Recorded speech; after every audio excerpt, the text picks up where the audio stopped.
Fala pessoal do canal Derivado do Saber, prazer, meu nome é Thiago e hoje vamos resolver essa questão 89 da Unesp 2026, uma questão de matemática interdisciplinar com geografia. Olha só que incrível, né? Só a Unesp vai nos proporcionar tal alegria, né? Uma questão que trabalha com o conceito de geometria plana, né? Trabalha com o conceito de tangente, né? Dentro do triângulo retângulo, trabalha também no conceito de geografia, o intemperismo e erosão. Thiago, quem sedimenta, quem transporta esse sedimento? É aqui que você vai ver agora na resolução dessa questão marota aqui. Vamos lá.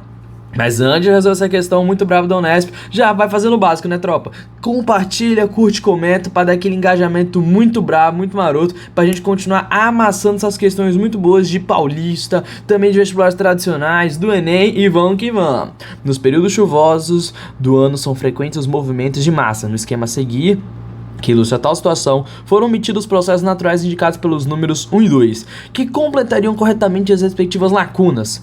1. Altera as rochas. 2. Remove as partículas das rochas desgastadas pelo processo anterior. 3. Tem um transporte para agentes naturais. E o 4. As partículas se assentam no processo de sedimentação.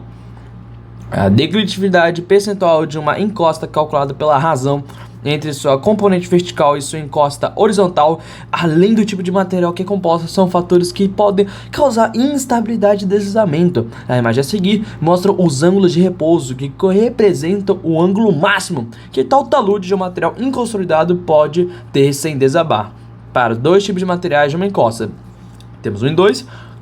Considere os dados, Deus tendo cosseno tangente de 35 e 45 graus, sem que se saiba exatamente se uma encosta é composta de partículas menores ou maiores. A declitividade percentual máxima para que ele não seja suscetível ao movimento de massa e os processos naturais indicados pelos números 1 e 2 são respectivamente. Vamos lá. Essa questão trabalha com o conceito de geografia e de matemática. Eu não sou o maior gênio da geografia para poder explicar para vocês quem é o intemperismo, e quem é erosão. Mas vamos resolver primeiramente a parte matemática, porque na parte de geografia vocês vão ter uma grande surpresa. Vamos lá. Essa questão agora, essa primeira parte. Ele está querendo que vai ter um quê? Na verdade, uma partícula, né, que vai ser deposta. Ele não sabe se ela é uma partícula menor ou maior. E quer saber a declitividade percentual máxima. Vamos lá. A gente tem os dois casos que está dando aqui. Partículas menores e mais arredondadas, temos como, por exemplo, as areias finas, deslizam mais facilmente sobre as outras. Assim, o ângulo de repouso menor, no ângulo de repouso menor. Ou seja, quando é menor, ela é mais fácil de deslizamento, ou seja, tem um alto deslizamento. Beleza? Ou seja, menor o seu ângulo. Entendeu? Entendeu, Thiago? Entendi. Vamos lá. Mas ele fala que as partículas maiores e mais irregulares, como as dos seixos, tendem a se encaixar melhor, aumentando a estabilidade e o ângulo de repouso. Ou seja, aquelas que são maiores, elas são mais estáveis. Digamos assim, umas pedras, elas conseguem se encaixar melhor. Ou seja, se elas se encaixam melhor, elas conseguem ficar mais compactas, já diria, né, um sábio, elas têm uma menor tendência de deslizamento. Ou seja, maior o seu ângulo. Isso é o seu ângulo de repouso. Vamos lá. Como ele fala que é uma partícula aleatória, a gente não sabe se ela é menor ou maior, mas ele quer saber cadê o declitividade percentual máximo. Ele falou que a declitividade percentual máxima é calculado pela componente, horizontal, isso é calculado pela razão entre a componente vertical e a componente horizontal. Tá bem aqui, né? Calculado pela razão entre a declitividade percentual e a componente horizontal. Beleza, Thiago, mas o que isso vai ajudar? E muito, cara. Se a gente pegar o ângulo de repouso aqui, ó, ângulo de repouso aqui, daqui na areia e o ângulo de repouso da pedra, podemos fechar cada um em como? Como, paizão? Pô, em um triângulo retângulo, Thiago. Fechamos eita perula, um triângulo retângulo. Da hora, muito massa. Mas é o seguinte, ele falou que a declividade, sei qual é o nome? A declividade, vou só colocar uma declividade, né? É calculada pela componente vertical pela horizontal. Thiago, dá pra entender aqui, né? Tá, mas o que isso é exatamente? A vertical para horizontal? Simples, meu jovem gafanhoto. Ou seja, essa vertical aqui, né? Digamos aqui, vou chamar isso aqui de A. E a horizontal vou chamar de B. B, né? Não H, né? Eita, pô. Ou seja, vai ser A sobre B. Thiago, A sobre B, que da hora. Mas você não concorda que esse A não é o cateto oposto ao ângulo de repouso. E também esse B não é o cateto adjacente, né, ao 35 graus, ângulo de repouso. Ou seja, tecnicamente, isso é igual a CO e isso é igual a CA em relação ao ângulo de repouso. E vocês lembram de uma relação da trigonometria que tem cateto oposto com cateto adjacente? No Thiago, lembro? É quem? A tangente, ou seja, tecnicamente a declividade percentual é calculada pela tangente, vou escrever por extenso mesmo, tangente do ângulo de repouso. No Thiago, da hora.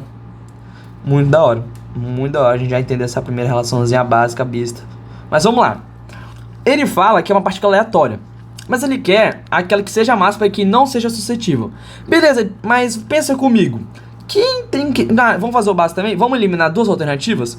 82 e 82? Porque as tangentes que a gente tem é 0,71. Ou seja, ou é 70% ou é 100%. Mas eu vou trazer um conceito muito da hora pra vocês. Vocês concordam comigo que é uma partícula aleatória? Sim, Thiago, eu me lembro. Se é uma partícula aleatória, vamos pensar, tipo assim, vai pegar uma partícula aleatória.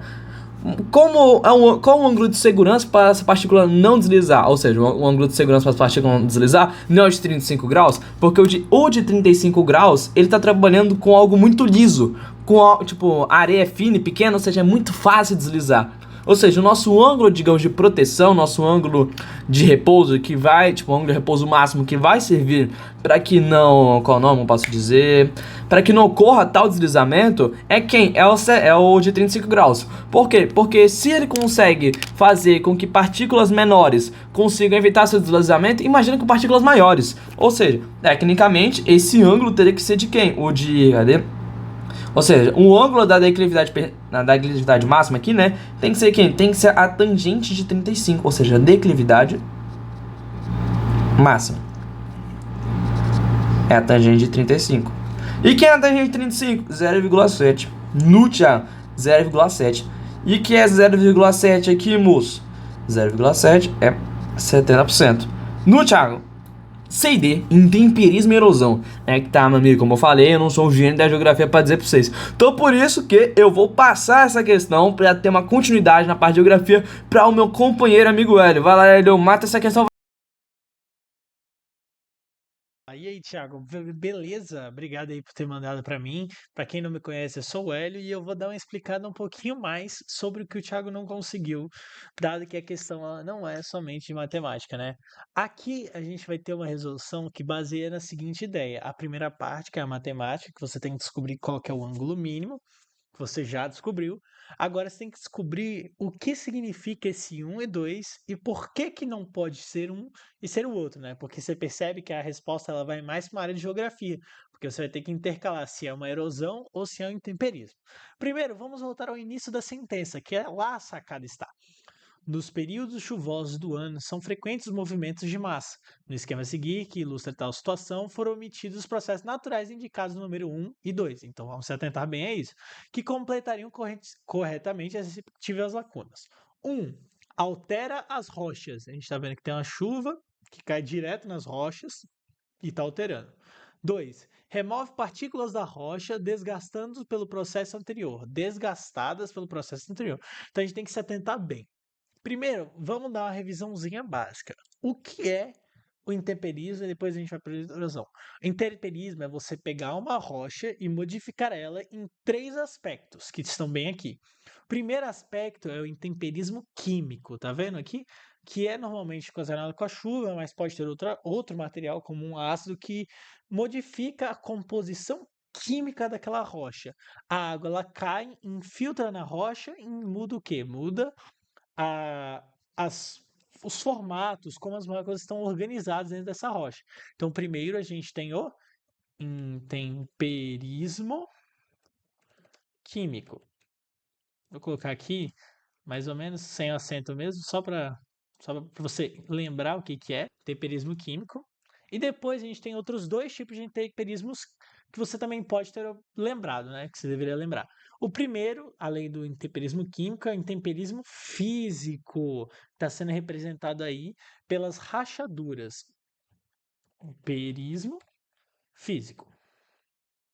que é esse intemperismo físico? É basicamente você pegar aquela rocha e modificar o formato dela, normalmente acontecendo por questões ali da rocha, dilatação e contração, né? Porque você sabe que de manhã as coisas dilatam e à tarde para a noite as coisas contraem, né? Por causa da presença ou não do calor, dilatação. Você lembra disso? Física.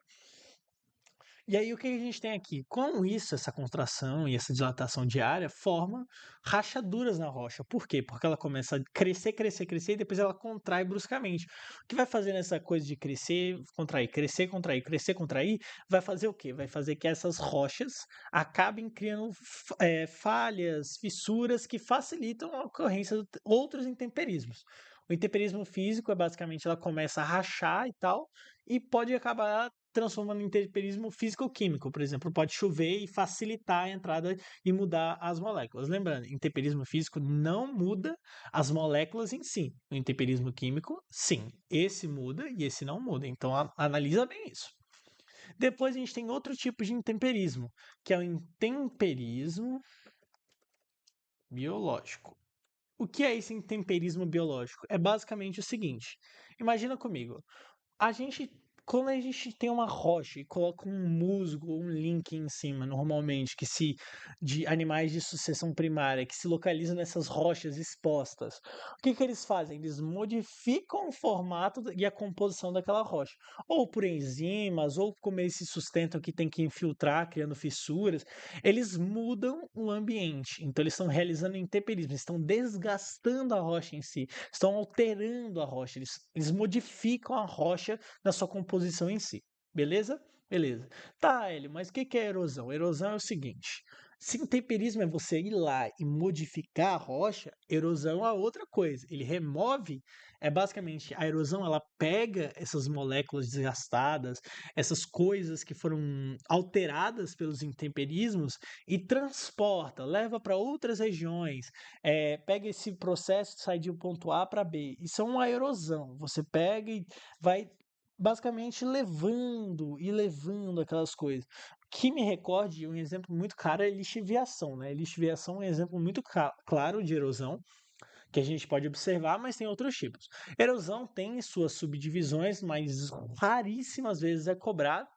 Mas você pode citar, por exemplo, lixiviação, e elas têm seus tipos, né? Erosão glacial, erosão pluvial, fluvial, que é como ela é transportada. O meio de transporte classifica o formato de erosão, né? Se eu citei pluvial, chuva, erosão fluvial, rio, erosão glacial, gelo, mas tem outros tipos também de erosão, mas esses são menos corriqueiros, mas esses são os três principais e que normalmente não vão cair.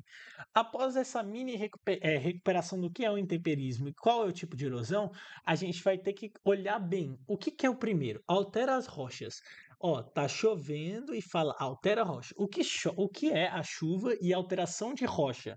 Porque primeiro você pode olhar para a chuva. Olha bem, chuva, tá, erosão pluvial ou intemperismo químico, certo? Mas ele fala o que altera as rochas. O que altera é só intemperismo químico.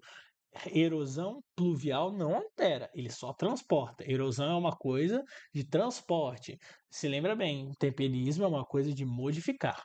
Depois a gente vai. Remove as partículas desgastadas pelo processo anterior. Remove. Você tira, limpa aquela região. É o quê? É erosão. A gente não está falando que erosão é o transporte.